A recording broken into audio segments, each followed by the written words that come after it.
podcast folder with Gabon Ebony and Radial Damascus bolsters. The thumbstud inlay is ammonite on a stainless turned thumbstud. Blade itself is stainless Reptilian, which I have salt bath blackened. It turned out a very nice contrasty color.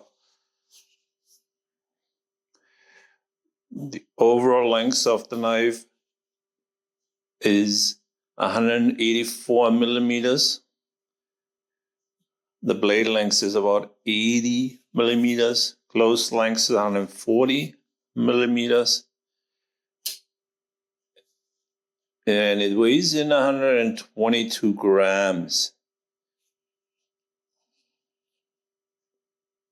And for the ransom bearings, screws are from the inside out, so it can be disassembled.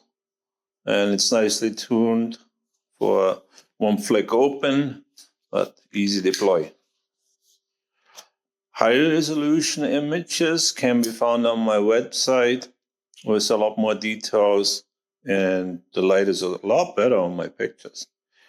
Anyway, thanks for watching and have a great day.